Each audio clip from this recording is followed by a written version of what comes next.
बिस्मिल्लाहिर्रहमानिर्रहीम।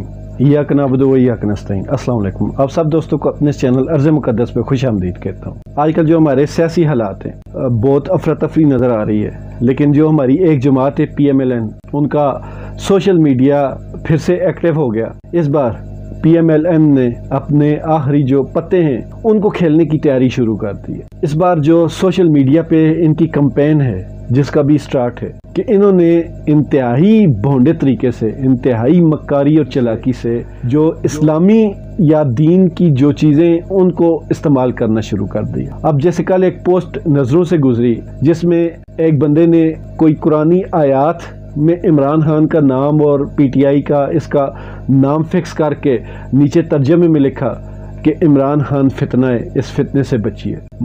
जब ये पोस्ट मैंने देखी तो थोड़ा गुस्सा आया। उसके बाद मैंने एक और पोस्ट देखी, वो यहाँ मैं स्लाइड में आपको चला के दिखाऊंगा, आप साथ साथ यहाँ देखिएगा और बेशक वीडियो को रोक कर जूम करके भी आप देख सकते हैं। अगर हो सका तो मैं उन पोस्टों को शेयर करने वाले लोगों के लिंक भी आपको डिस्क्रिप्शन में दे दूंगा। इसकी वजह यह है कि आप लोगों को भी चाहिए कि आप ऐसे लोगों से बचें। ऐसे लोगों को जवाब बिल्कुल नहीं देना, मैं खुद देता हूं जवाब, लेकिन फिर भी आपको जितना हो सके इस चीज़ से बचें। यह बेस ऐसी है कि आपकी थोड़ी सी ज़ुबान की लग़ज़िश आपको ईमान से दूर कर सकती है, आपको दीन से दूर कर सकती है, आपका अपना दीन खतरे में पड़ सकता है। ये इतना ख़तरनाक इन्होंने हमला शुरू कर दिया। तो जब मैंने एक दूसरे बंदे की देखी वाल पे, बल्कि किसी के कमेंट्स में उसने पोस्ट की, वो पूरा एक मजमून बना हुआ था। उस मजमून को जब मैंने पढ़ा तो यकीन करें रूंगटे खड़े हो गए कि ये कितना ख़तरनाक हमला शुरू कर दिया। उस पे जो चीज़ें लिखी हुई थी, यकीन माने मैं आपके सामने यहाँ बैठे बैठे पढ़ नहीं सकता, वो भी ये मैं साथ स्लाइड पे चला रहा हूँ, वो भी आप देख लें। लेकिन जब ये मैंने देखा तो उस बंदे की मैंने वाल चेक की, उसकी प्रोफाइल चेक की। मैंने सोचा शायद ये बंदा कोई दीन से रिलेटेड या कोई मुला उलमा इस तरह का बंदा होगा जिसने इतनी ज़्यादा मतलब कि गहराई में जाकर तहकीक की और इमरान खान साहब पे इतने बड़े बड़े इल्ज़ामात लगा दिए। तो जब मैंने उसकी प्रोफाइल खोली तो उस पर मतलब कि एक आम से नॉर्मल सा वाहियात किस्म का जो अल्लड़ किस्म का लाउबाली सा बंदा होता है, इस तरह की उसकी प्रोफाइल है जिसमें शेर व शायरी है। और वो कई लोग ऐसे होते हैं, आपको भी अंदाज़ा होगा कि जो छोटी उम्र में ही अपने आप को कोई बड़ा और फ़लसफ़ी किस्म का समझना शुरू कर देते हैं, ये उसी टाइप का बंदा है। जैसे अभी सलमान रुश्दी मरदूद हुआ, भी ये इसी तबके के लोग हैं जो समझते हैं कि हम अक्ले कुल हैं और इंसान के लिए,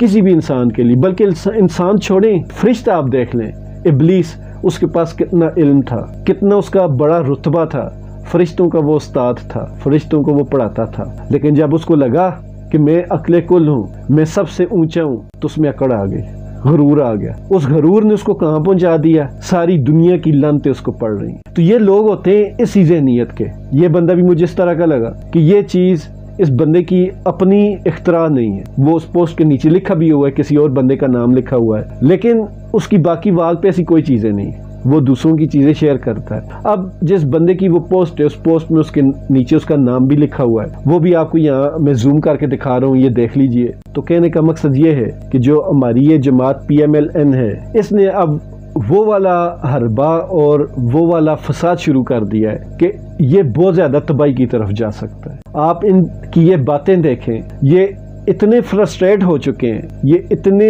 मायूस हो चुके हैं, ये इतने गुस्से में हो चुके हैं कि ये बिलबिलाउट हैं और इनका बस नहीं चल रहा कि ये अपने हर मुखालफिन की गर्दन मरोड़ दे। ये इतने ज़्यादा गुस्से में है, ये इनकी फ्रस्ट्रेशन ही है जो ये ऐसे अकाउंट्स पे निकलवा रहे हैं। नून लीग का जो सोशल मीडिया है, मैंने आपसे पहले भी उस पर बात की थी कि इनका सोशल मीडिया सिस्टम बहुत मजबूत है। आप किसी भी नून लीगी या PDM के किसी भी बंदे की ज़ुबान से कोई बात सुनेंगे तो आप ये नहीं सोचें कि उस बंदे की ये अपनी है, ये गारंटी है। कोई भी ऐसी लंबी बात या कोई एक नया प्रोपेगेंडा होगा तो उसके जो ताने बाने वो मरियम नवाज से मिलेंगे, क्योंकि इनकी सोशल मीडिया टीम को सारा वही हैंडल करती है और हर झूठा प्रोपेगेंडा मरियम नवाज से निकलता है। कल इन्होंने जो सरकारी तकरीब में किया पाकिस्तान की गोल्डन जुबली के मौके पर, वो भी सारा नहीं का किया दर। जिनको इतनी अकल नहीं है कि हमने अपने मुल्क का जो नेशनल डे है वो किस तरह मनाना, उन लोगों को बाकी किसी चीज़ की क्या तरबियत होगी, क्या तालीम होगी और क्या एहसास होगा। इनको सिर्फ एक ही चीज़ नज़र आ रही है کسی طریقے سے عمران خان کو یہاں سے آؤٹ کر دیں، کسی طریقے سے عمران خان سے جان چھڑا دیں۔ آج یہ میں اعلان کرتا ہوں، اب مجھے یقین ہو گیا کہ عمران خان اس قوم کے لیے آخری امید ہے، اس قوم کے لیے یہ ایک لیڈر بن کر آیا ہے۔ اب میں کہتا ہوں کہ عمران خان سیاسی بندہ نہیں ہے، وہ لیڈر ہے۔ لوگ ان پہ اعتراض کرتے ہیں کہ عمران خان کی یہ عادت بھی ٹھیک نہیں، یہ بھی نہیں ٹھیک۔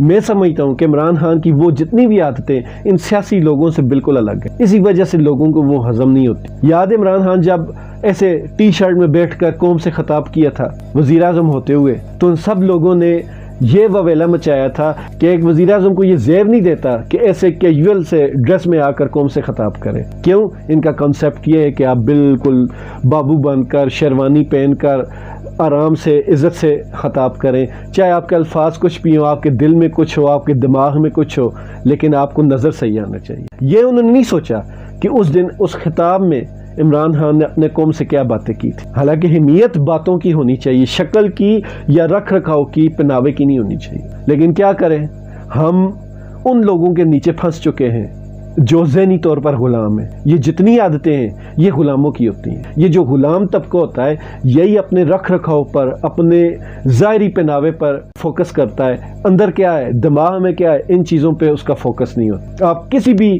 کتاب سے یہ حوالے لے لیں، کسی بھی کتاب کو پڑھ لیں، اس بارے میں غلامی کی سب سے بڑی نشانیاں یہی ہوتی ہیں کہ لوگ صرف رکھ رکھاؤ کی حد تک آپ کو اپنا آپ سنوارتے ہوئے نظر آئیں گے، اپنا اندر نہیں سنواریں گے۔ لیکن جو لوگ اندر سے پورے ہوتے ہیں، جن کا اندر خالی نہیں ہوتا، بھرا ہوا ہوتا ہے اللہ تعالیٰ کے نور سے، اللہ تعالیٰ کے علم سے، وہ بندے پھر ظاہری پہناوے پہ، یہ رکھ رکھاؤ پہ، جوتوں پہ، کپڑوں پہ، یہ کنگھی برش پہ، ان چیزوں پہ غور نہیں کرتے۔ اکثر لوگ جو ڈاکٹر قسم کے، سائنسدان قسم کے ہوتے ہیں، جو تحقیق کرتے ہیں، جو ہر وقت اپنے علم میں گھسے رہتے ہیں، ایسے لوگ آپ کو ظاہری طور پر ایسے نظر آئیں گے جیسے یہ پاگل ہیں۔ کیوں؟ کہ بڑے لمبے بال، بکھرے ہوئے بال، کپڑوں پہ سلوٹیں پڑی ہوئی، لیکن اس کی وجہ کیا ہے کہ وہ اندر سے پورے۔ تو اتنی لمبی بات کرنے کا مقصد یہ بتانا تھا کہ ان لوگوں نے صرف انہی چیزوں کو پروٹوکول سمجھا ہوا ہے۔ لیکن اب دین کا جو معاملہ ہے، دین کے معاملے کو انہوں نے اس طرح اٹھایا ہے کہ یہ دین کا بہت بڑا نقصان کرنے جا رہے ہیں۔ اب لوگ بات کرتے ہوئے ڈریں گے۔ یہ اب عمران خان پر سیدھا سیدھا مذہبی اٹیک کر رہے ہیں، لوگوں کو اکسا رہے ہیں۔ میں سمجھتا ہوں کسی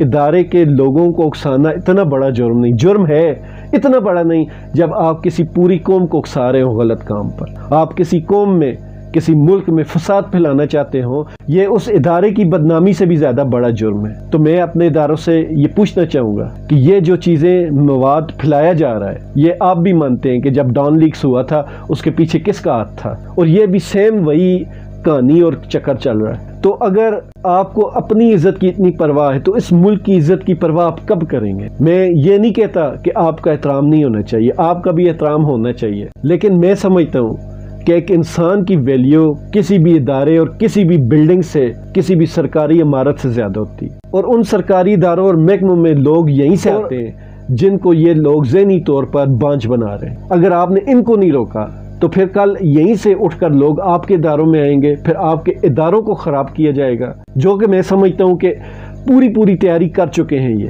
ہمارے دشمن ممالک تو ہمیشہ سے چاہتے ہیں کہ ہمارے ادارے کمزور ہوں۔ اب یہ ان کے اہلکار اسی چیز پر، اسی مشن پر چل رہے ہیں۔ یہ جو اٹیک ہے، یہ جو مذہب کو سیاست میں لے کر آئے ہیں، مذہب سیاست کا حصہ ہونا چاہیے۔ ہمارا دین بھی حکم دیتا ہے کہ جو اسلامی مملکتیں ہیں ان میں جو حکمران ہیں وہ دین کے اوپر چلیں گے۔ دین کو اپنے آپ سے الگ نہیں کر سکتے ہم لوگ، لیکن کم از کم یہ تو ہونا چاہیے کہ آپ دین کو دین کی طرف پھیلائیں، آپ لوگوں کو دین کی تعلیم دیں، آپ دین کو ہتھیار بنا کر لوگوں کی زندگیوں سے نہ کھیلیں، آپ دین کو ہتھیار بنا کر لوگوں کے مستقبل سے نہ کھیلیں۔ اب یہ جو کھیل کھیلا جا رہا ہے، یہ سمجھ لیں کہ آگ اور پیٹرول ساتھ ساتھ جا رہے ہیں۔ کسی بھی موقع پر یہ چیز تھوڑی سی ان بیلنس ہوئی تو ایک دم سے آگ بھڑک جائے۔ آپ اس مثال پر غور کریں کہ یہ دونوں ہاتھوں میں آگ اور پیٹرول اکٹھے لے کر چل رہے ہیں، اور یہ آپ اداروں کو سمجھیں، یہ اس ملک کے بڑوں کو سمجھیں، اس ملک کے جو بااثر لوگ ہیں ان کو سمجھیں۔ یہ سب آگ اور پیٹرول کو ساتھ لے کر چل رہے ہیں، اور یہ چاہ رہے ہیں کہ آگ بھی نہ بجھے اور پیٹرول بھی کم نہ ہو۔ جب پیٹرول کم ہوتا ہے تو اس میں پیٹرول ڈال دیتے ہیں، جب آگ تھوڑی بجھنا ہوتی ہے، کم ہونی شروع ہوتی ہے تو اس میں تھوڑی آگ کو اور بڑھا دیتے ہیں، اور دونوں کو ساتھ لے کر چل رہے ہیں۔ اب اس میں آگ किस पार्टी को समझते हैं, पेट्रोल किस पार्टी को समझते हैं। लेकिन मैं वाज़ह बता दूं, एक पीटीआई है, एक पीडीएम नून लीग है, इन दोनों को ये साथ साथ लिए चल रहे हैं। और मैं उन इदारों से ये रिक्वेस्ट करूंगा जो कानून नाफिज करते हैं और कानून पे अमल करवा सकते हैं कि खुदारा इस चीज़ से परहेज कीजिए, क्योंकि ये बहुत ख़तरनाक खेल है। इस खेल को हम और हमारी कौम पहले ही भुगत चुकी है, 47 में भी, 65 में भी और 71 में भी। तो इसको और ज़्यादा न भड़काएं। ये जो PMLN के सोशल मीडिया से ये चीज़ें जो वायरल हो रही हैं और ये जिस तरह के अटैक कर रहे हैं, इमरान खान ने इनका बिगाड़ा क्या है? अगर आप तारीख उठाकर देखें तो PMLN ने स्पेशली इमरान खान का हमेशा नुकसान किया। इमरान खान को जितने भी जख्म दिए, जितने भी दुख दिए, सबसे बड़ा दुख उनका हस्ता बस्ता घर उजाड़ना था, वो सारे PMLN ने दिए। जब PMLN नून लीग इमरान खान के साथ इतनी ज्यादतियां कर चुकी, तो अब भी उसका दिल क्यों नहीं भरा? उसकी और बहुत सारी वजूहात, वो भी मैं अनकरीब आपको बताऊंगा। लेकिन इमरान खान के साथ इनकी जो अभी सामने सामने जिद है, वो सिर्फ और सिर्फ ये डर है कि इमरान खान जब दोबारा हुकूमत में आ गया तो इनका जीना हराम हो जाएगा। और कौन कौन उनको सपोर्ट कर रहा है, वक्त बहुत बेरहम है, ये भी सामने आ जाएगा। लेकिन सब मेरे जो इस मुल्क के बासर लोग हैं, चाहे वो उलमाए कराम हैं, चाहे सियासी पार्टियां हैं, उन सब से मेरी इल्तिजा है कि ये जो चीज़, ये जो दीन को इस तरह तोड़ मड़ोड़ कर एक बंदे के खिलाफ इस्तेमाल किया जा रहा है, एक पार्टी के खिलाफ इस्तेमाल किया जा रहा है, तो इसका अंजाम बहुत बुरा होगा। हम फिल्मों में, ड्रामों में देखते हैं और हकीकी ज़िंदगी में भी देखते हैं कि जब आप किसी एक तबके को, किसी एक बंदे को, मजबूर बंदे को, मजबूर तबके को प्रेशराइज करते हैं, उसको दबाते हैं, लेकिन वो जब रद्द अमल के तौर पर वापस प्रेशर देता है, वापस जोर देता है, तो सबको उखाड़ कर रखते हैं। लेकिन बाद जख्म बहुत बड़े बड़े होते। तो मैं आप सबसे इल्तिजा करता हूँ कि इस मुल्क को और कोई जख्म न दे। हमारा मुल्क और किसी जख्म का मुतहम्मिल नहीं हो सकता। इस मुल्क को ऐसी लड़ाइयों से बचाएं, ऐसे लोगों से, खासकर ऐसे लोगों से बचाएं जो इस मुल्क में फसाद चाहते। मिलते हैं इंशाल्लाह अगली वीडियो में। उम्मीद करता हूँ कि मेरी इन बातों का बड़े इदारे असर लें या ना लें, आम लोग ज़रूर असर लेंगे। और आम लोगों को मेरी ये सलाह और मशवरा है कि ऐसे लोगों को अव्वल तो जवाब न दें, लेकिन ऐसे लोगों की रिपोर्ट आपके जो भी मुतल्लिका इदारे हो, FIA की, साइबर क्राइम हो, कुछ भी हो, उनको आप बराबर रिपोर्ट करते रहें और उसका एक रिकॉर्ड अपने पास रखें। ये जब भी हालात बिगड़े तो कम से कम आपके पास एक रिकॉर्ड होना चाहिए। इन लोगों को, इन्हीं लोगों के हरबे के साथ हमने शिकस्त देनी। क्यों कि मैं ये समझता हूँ कि ये बहुत ख़तरनाक खेल खेला जा रहा है। खुश रहें, ईमान वाली ज़िंदगी पाएँ। अल्लाह।